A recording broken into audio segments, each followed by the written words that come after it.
안녕하십니까. 더불어민주당 원내대변인 강유정입니다. 주말 브리핑 시작하겠습니다. 특검법과 국정조사 이중 엔진으로 해병대원 순직 진실규명에 박차를 가하겠습니다. 국민에게 항명한 대가는 참혹할 것이다.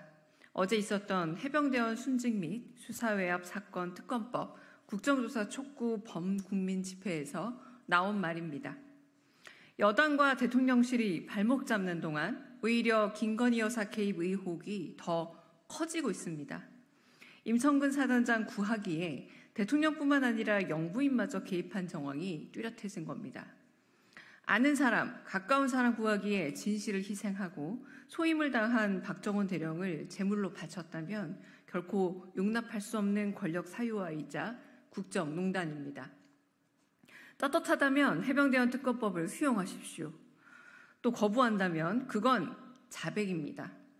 거부권이 부도덕한 정권의 가림막이 되어줄 수 없습니다. 오히려 몰락의 속도만 높일 뿐입니다.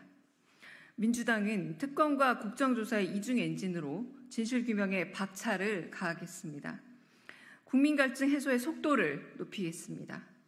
이번 주 4일 임시국회 회기가 끝나기 전 해병대원 특검법을 반드시 처리해 진실에 목마른 민심의 갈증을 해소하겠습니다. 7월 19일 최혜병 사망 1주기 전에 진실의 한 걸음 더 내딛겠습니다. 22대 국회는 민주당 당독으로라도 국정조사를 실시하겠습니다. 21대 전횡되었던 국민의힘의 무력화 시도에 압도적 민심으로 맞서겠습니다. 별의 순간은 끝났습니다. 이제 벌의 순간만이 남아 있습니다. 두 번째 브리핑 시작하겠습니다. 유도되고 조작된 건 참사가 아니라 대통령 의식구조 아닙니까? 조속한 이태원 참사 특조위 구성으로 상식을 입증하십시오. 놀랍다 못해 기가 막힐 지경입니다. 윤 대통령이 159명이 희생된 이태원 참사를 가리켜 유도된 조작을 의심했다고 합니다.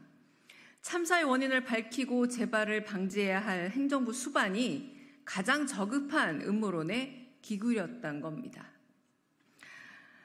참사의 원인을 밝히고 재발을 방지해야 할 행정부 수반이 가장 저급한 음모론에 귀 기울였던 겁니다. 국민들은 이제야 대통령과 행정부의 비상식적 대응이 그릇된 사고 구조 때문임을 알게 됐습니다. 전직 여당 의원이 극우 유튜브 좀 그만 보시라며 울먹일 정도입니다. 대통령실 반응도 또 어불성설입니다.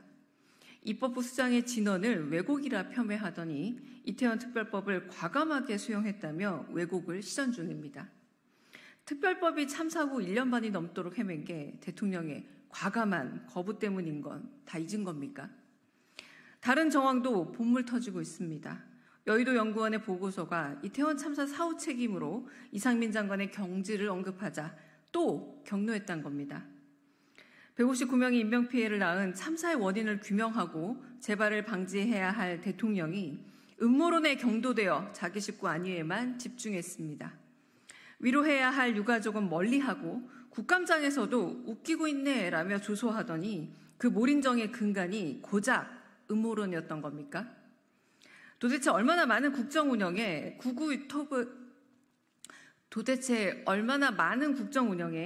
극우 유튜버의 주장과 음모론이 스며들어 있는 겁니까? 지금이라도 이태원 참사 유가족을 한 분 한 분 만나 사과하십시오. 또한 대통령 당신의 상식을 국민에게 입증하십시오. 그 첫 번째는 바로 특별법을 위한 특조위 구성입니다. 국민의힘은 하루빨리 특조위를 구성하고 운영하십시오. 그것만이 이태원 참사의 진상을 규명하고 대통령 의사결정 구조의 건전성을 입증하는 길입니다. 감사합니다.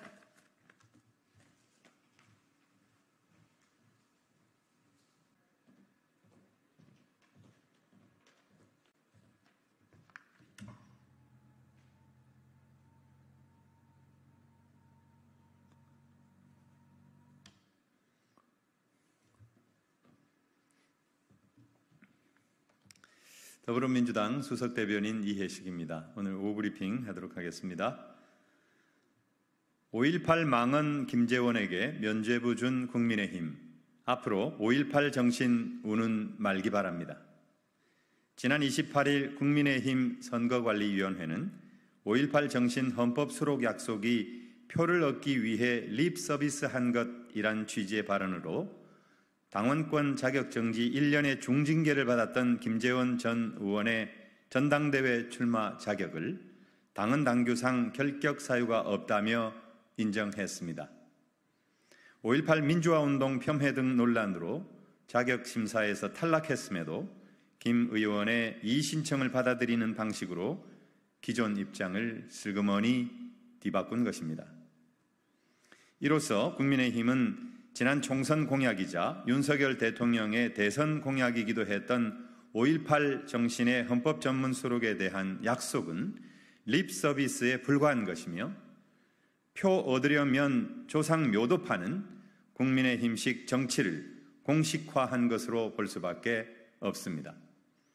얼마 전 한 언론은 국민의힘이 5.18 북한 개입설 주장이 불거져 지난 총선에서 공천이 취소된 도태우 변호사의 복당을 검토하고 있다고 보도하기도 했습니다.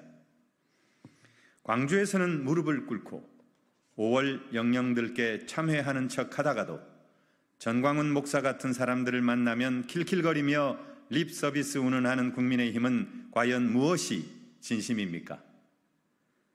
정강정책에는 5.18 민주화운동 등 현대사의 민주화운동 정신을 이어나간다라고 쓰면서 김재원의 면죄부를 주고 도태우를 입당시킨다면 이 이율 배반을 어떻게 이해해야 합니까?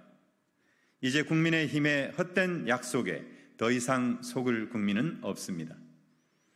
국민의힘이 말하는 5.18 정신은 조상묘도 능입할 수 있는 선거용, 국면 전환용 립 서비스일 뿐입니다.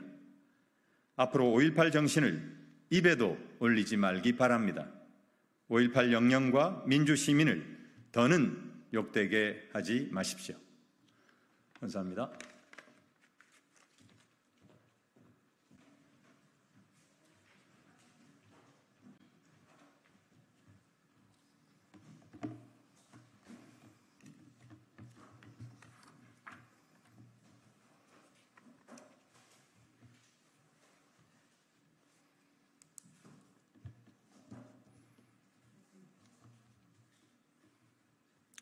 안녕하십니까. 국민의힘 수석대변인 곽규택입니다.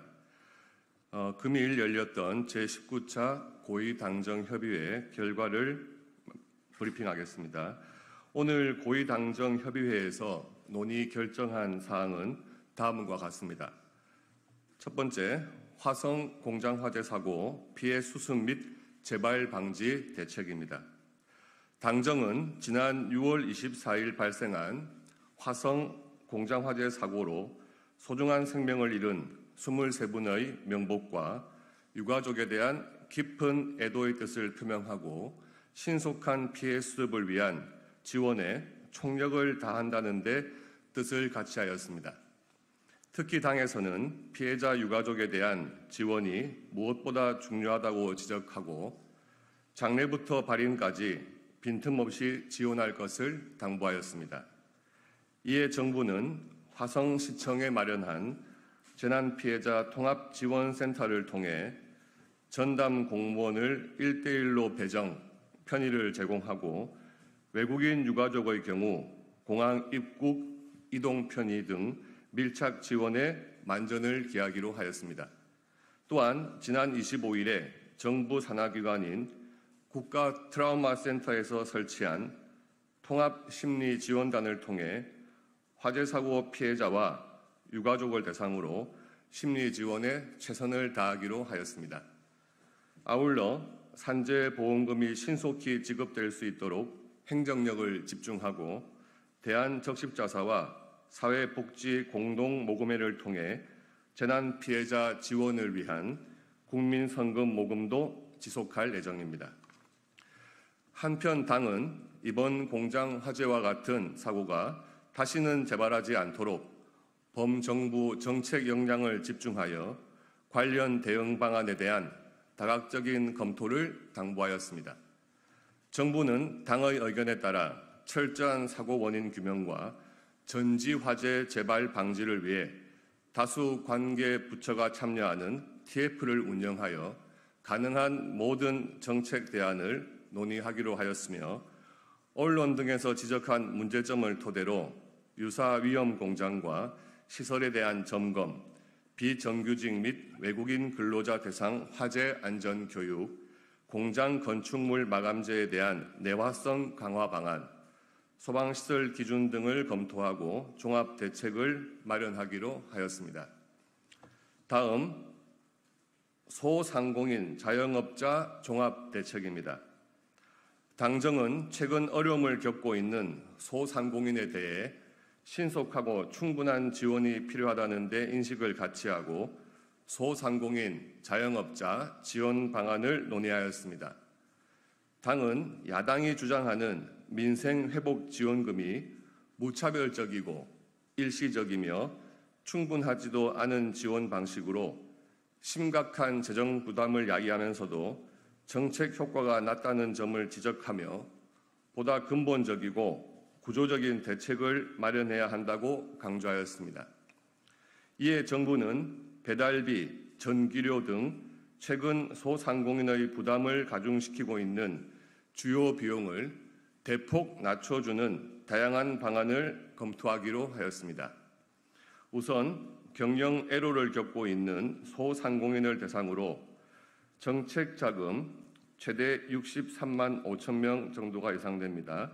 그리고 보증부 대출 약 16만 명이 대상입니다.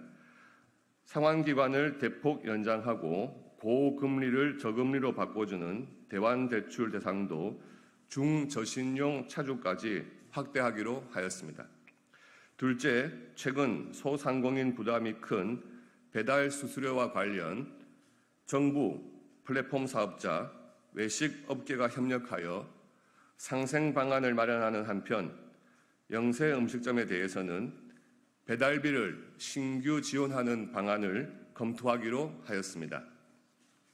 셋째, 이미 시행 중인 전기료 지원 기준을 현재 매출액 3천만 원 이하에서 6천만 원 이하로 대폭 확대하여 최대 50만 명을 추가 지원하기로 하였습니다. 넷째, 소상공인의 임대료 부담 완화를 위해 올해 말 종료 예정인 착한 임대인 세액공제 지원 기간을 내년도 말까지 연장할 수 있도록 관련 법 개정을 위해 당정이 적극 협력하기로 하였습니다. 다섯째, 소상공인의 스마트 디지털 기술 전복을 통한 경쟁력 강화와 판로 확대 등을 통한 소기업으로의 도약을 적극 지원하기로 하였습니다.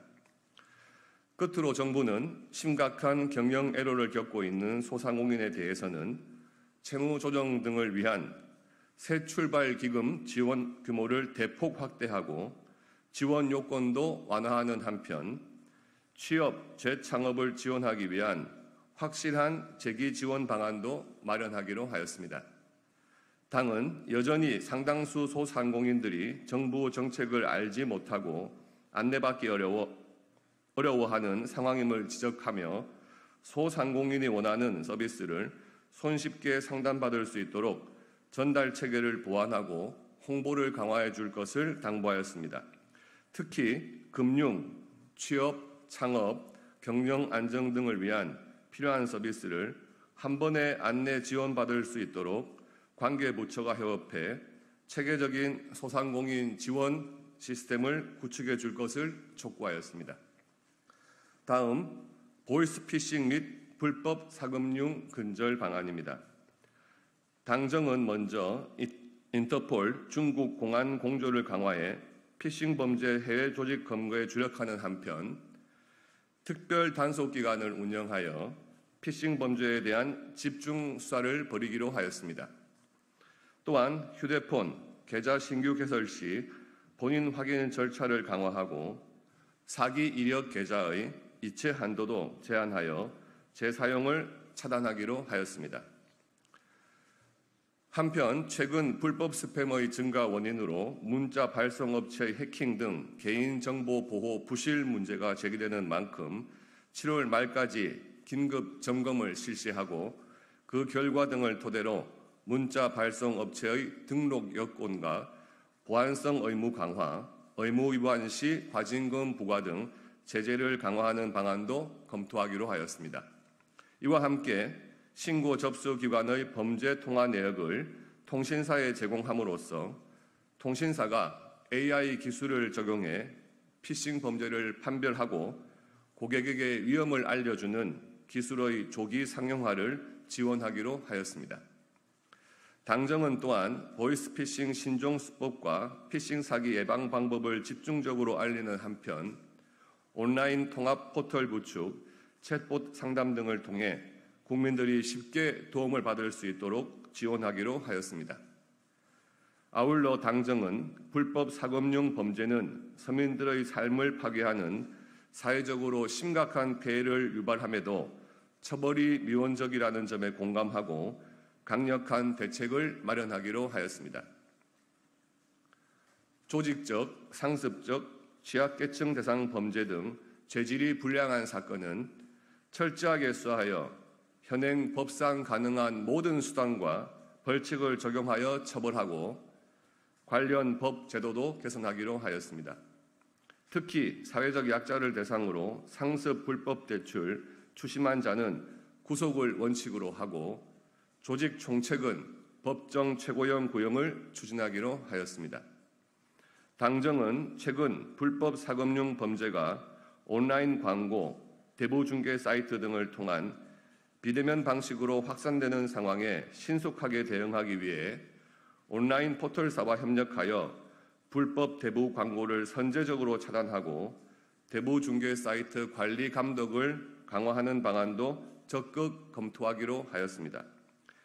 아울러 당정은 안정적인 서민 금융 공급과 불법 사금융 피해자들의 고통 감소를 위해 성착취, 지인 추심 등 반사회적 불법 대부 계약의 무효화 소송을 지원하고 불법 채권 추심 피해 우려가 있는 가족, 지인에게까지 채무자 지원 대상을 확대하는 방안을 추진하기로 하였습니다. 마지막으로 저출생 고령화 대응 부처 신설 방안입니다.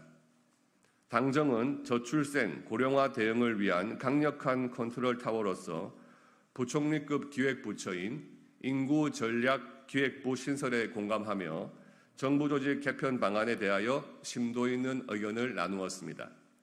인구전략기획부는 인구 관련 중장기 국가발전 전략 수립, 인구정책 기획 평가, 저출생 사업 예산 배분 및 조정, 사회부총리 기능을 수행할 수 있도록 하고 구체적 정책 및 사업은 각 부처가 담당하도록 할 계획입니다. 이와 관련하여 인구전략기획부 신설 근거를 담은 정부 조직법과 저출생 사업 예산 배분 및 조정 공안 등을 담은 저출산 고령사회 기본법 개정안을 7월 중 신속히 발의하여 추진하기로 하였습니다. 이와 함께 당정은 신설될 인구전략기획부가 강력한 정책 기획 및 조정 평가 기능을 갖추고 책임 있게 컨트롤 타워 기능을 수행해야 한다는 것에 인식을 같이 하였습니다. 이를 위해 당은 인구 정책의 총괄 조정, 저출생 예산의 사전 심의, 평가 및 환류 요구 등의 실질적 권한을 인구전략기획부 장관에게 부여하는 내용으로 저출산 고령사회 기본법을 전면 개정하는 법안을 발의하기로 하였습니다. 정부는 금일 논의된 내용을 바탕으로 관계부처 합동으로 내일 7월 1일 오전 정부 조직 개편 방안에 대한 브리핑을 실시하고 당과 협력하여 정부 조직법 및 저출산 고령사회 기본법 개정에 신속히 착수하기로 하였습니다. 이상 결과 브리핑을 마치겠습니다.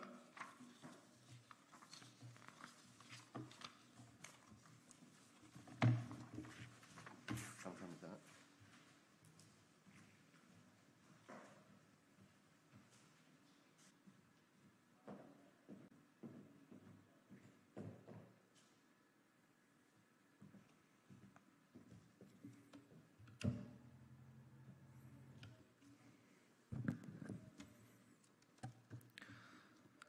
박준태 국민의힘 원내대변인입니다.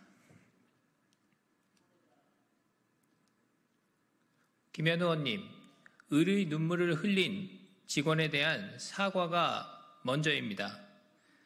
김현 의원의 사과 요구는 적반하장입니다. 눈물 흘린 청사 직원에게 사과하는 것이 우선입니다. 사회적 약자의 눈물을 닦아주는 것이 정치의 본령임에도 오히려 아무런 잘못도 없는 직원을 협박해 눈물 짓게 했습니다. 갑질의 추억이 떠오릅니다. 한 번은 실수지만 반복되면 습관이고 나쁜 인성입니다. 갑질을 하고도 부정하는 것은 갑질 중독에 해당합니다. 증상이 악화되기 전에 스스로 죽비를 드십시오. 가는 곳마다 배지를 들이미는 그 습관, 아름답지도 존경스럽지도 않습니다. 천박함과 혐오감의 시선을 부를 우려가 있습니다. 배지를 내려놓고 대화하는 것이 소통의 시작입니다. 법과 원칙, 상식을 앞세우는 것이 국민에 대한 도리입니다. 겸손과 배려까지 겸비하면 국민의 존경이 뒤따를 것입니다. 대리기사 폭행이 없었다고 항변하지만 당시 김 의원의 갑질 행태를 비판하는 언론 보도가 인터넷에 차고 넘칩니다.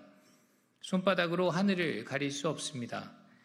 너무 억울한 나머지 김 의원에게 대질신문까지 요청했던 대리기사의 호소가 지금도 귀에 생생합니다.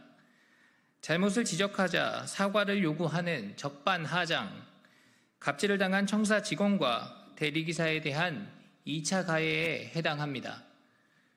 김 의원님, 그러니 이제 그만 의리 눈물을 흘린 청사 면회실 직원들과 갑질을 말리다 넘어진 시민께 사과하십시오. 이상입니다.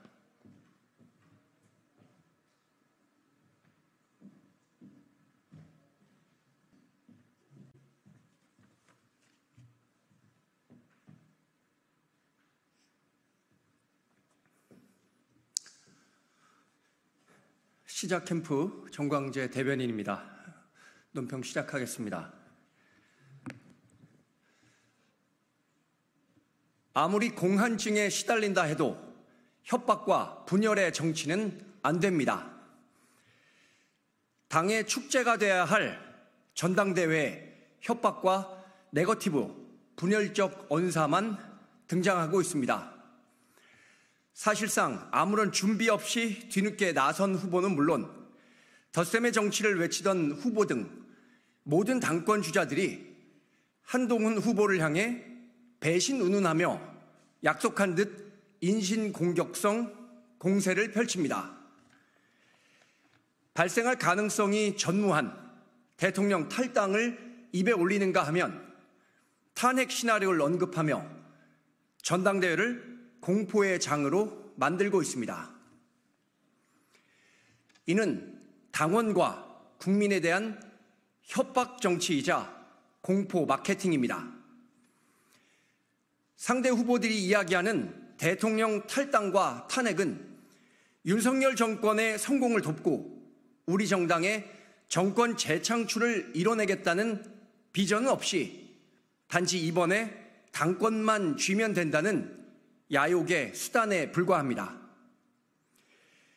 한동훈 후보가 법무부 장관으로서 했던 몸살이지 않고 거대 야당과 맞섰던 모습들은 모두 기억하고 계십니다. 한동훈 후보야말로 정부에 대한 부당한 공격을 가장 잘 막아낼 수 있습니다.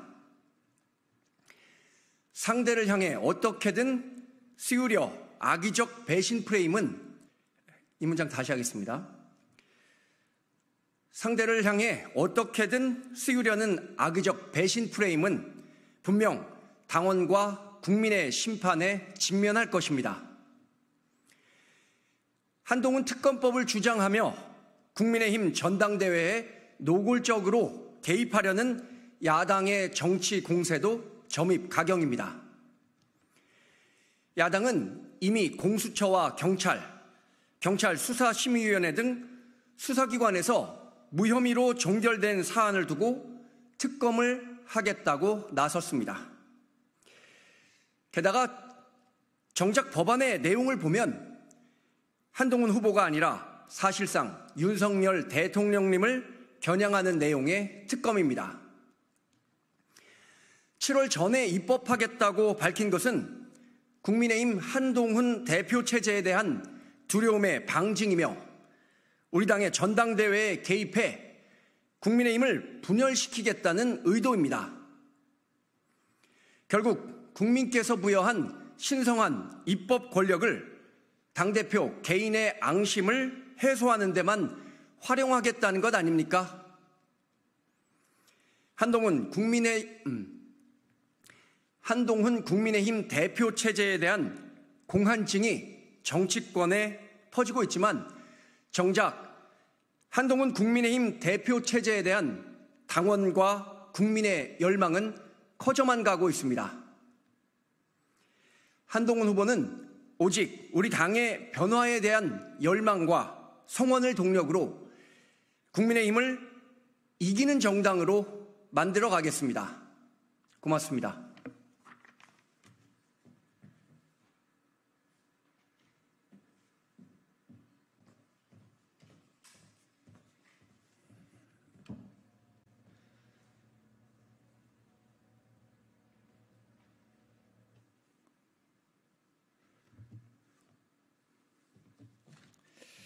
네, 더불어민주당 수석대변인 이해식입니다. 오늘 브리핑 하도록 하겠습니다. 윤석열 정권의 방송장악 쿠데타, 민주당이 전력을 다해 막아내겠습니다. KBS에 이어 MBC까지 공영방송 전부를 장악하겠다는 검사 독재 정권의 민낯이 드러났습니다. 윤석열 대통령이 특수부 검사 출신 김홍일을 방통위원장에 앉힌 지 5개월 만에 MBC 최대 주주인 방송문화진흥회와 KBS, EBS의 이사선임 계획을 의결했습니다. 비밀 군사작전을 방불케 했습니다. 김홍일 방통위원장은 3일 전인 6월 25일까지도 국회 과방위원들에게 공영방송의 이사선임 계획을 부인했습니다. 27일 민주당이 김홍일 탄핵소추안을 당론 채택하자 당일 밤에 회의 안건을 기습적으로 공지하여 다음 날 도둑 처리했습니다. 공영방송 장악을 위해 국회를 기망하고 법 질서를 파괴한 쿠데타적 작태입니다. 윤석열 정권이 무리수를 두면서까지 방송을 장악하려는 이유는 명백합니다. 총선에서 패배한 것도 대통령 지지율이 저조한 것도 좌파 언론의 선동이라고 믿고 있기 때문입니다.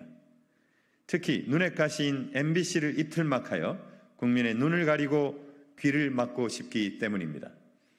윤 정권의 이러한 인식은 한국의 언론 자유를 억압하고 있습니다. 지난 5월 국경 없는 기자회가 발표한 한국의 언론 자유 지수는 62위로 박근혜 정부 말기 수준으로 퇴행했습니다. 영국의 로이터 저널리즘 연구소 발표에 따르면 국내 언론 중 MBC가 2년 연속 매체 신뢰도 1위를 차지했고 KBS는 5위로 추락했습니다. 윤석열 대통령은 대한민국 언론을 얼마나 더 망가뜨리려고 합니까? 얼마나 더 민주주의를 거꾸로 되돌리려고 합니까? 민주당은 전력을 다해 윤 정권의 방송 장악을 저지하겠습니다.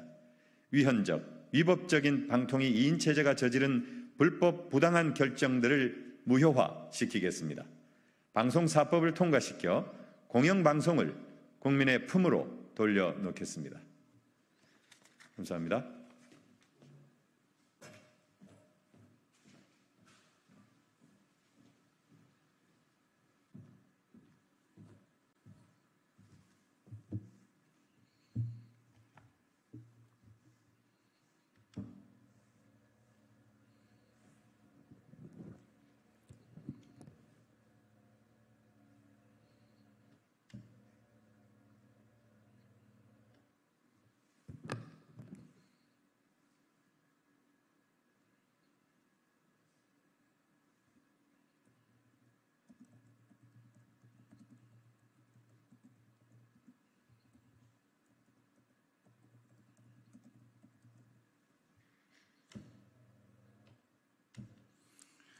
안녕하세요. 나경원 국민의힘 당대표 후보 대변인 김민수입니다. 시작해도 괜찮을까요? 네.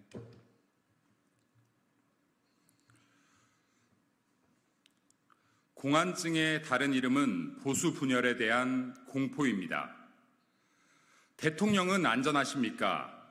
국민의힘은 통합될 수 있습니까? 1987년 대통령 직선제 이후 7명의 대통령이 있었습니다.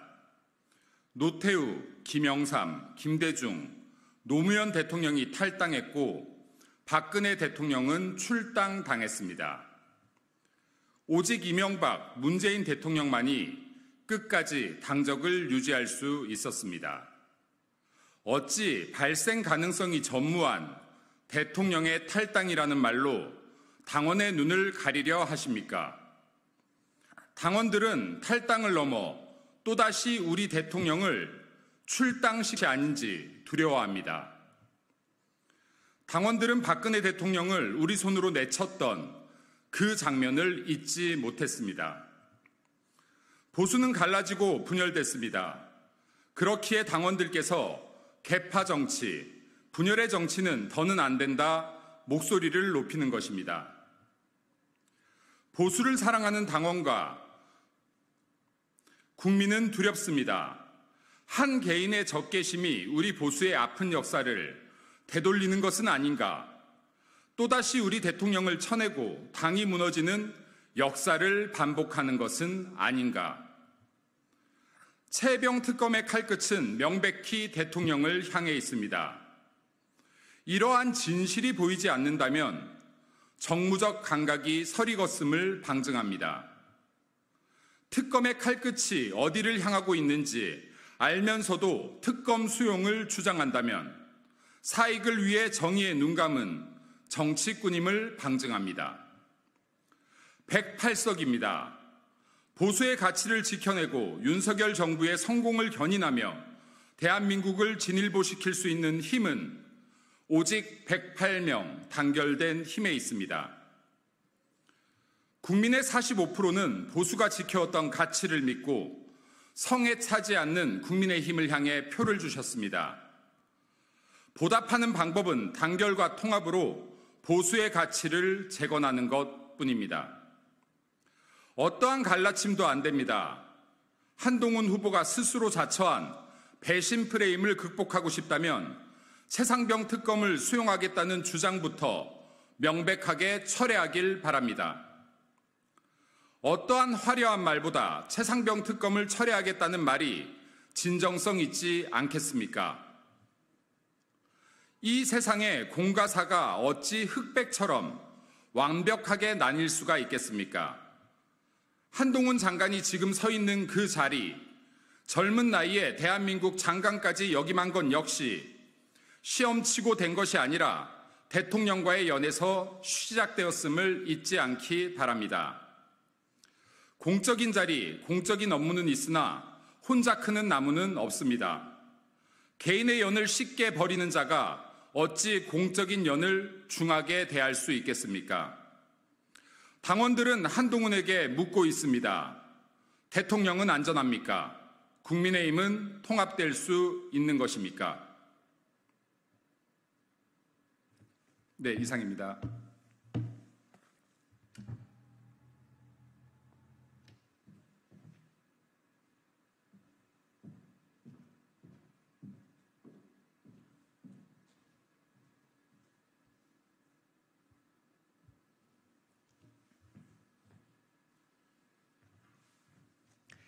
개혁신당 부대변인 정국진입니다.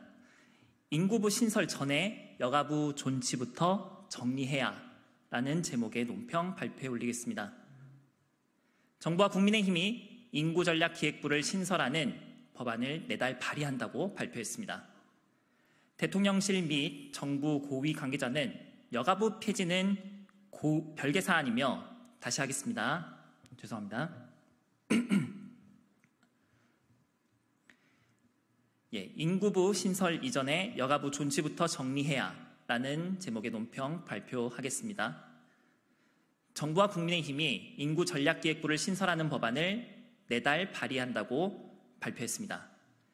인구 및 가족 정책은 보건복지부 및 여성가족부, 전략기획기능은 기획재정부와 겹치는 부처를 신설하는데 아직 부처 간 기능 조정에 대한 윤곽조차 없습니다. 대통령실 및 정부 고위 관계자는 여가부 폐지는 별개 사안이며 인구부가 여가부 관련 기능을 가져오지 않는다고 말했습니다.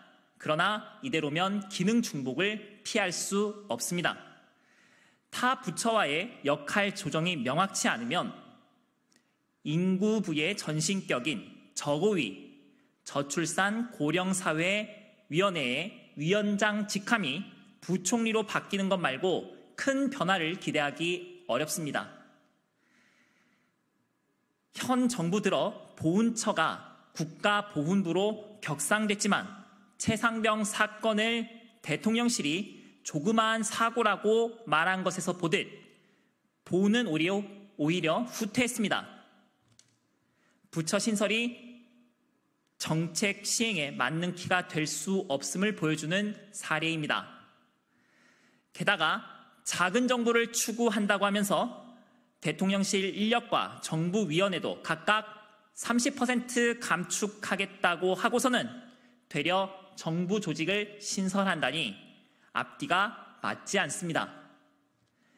인구위기 대응에는 여야가 따로 없습니다. 하지만 윤석열 정부의 특징인 땜질식 주먹구구 국정 운영이 여기서도 반복된다면 인구위기 대응이 효과적일 수 없습니다. 정부는 대통령의 대선 공약인 여가부 폐지에 대한 입장을 분명히 함으로써 인구위기 대응에 인구부가 실질적으로 기능할 수 있도록 힘써 주시길 바랍니다. 감사합니다.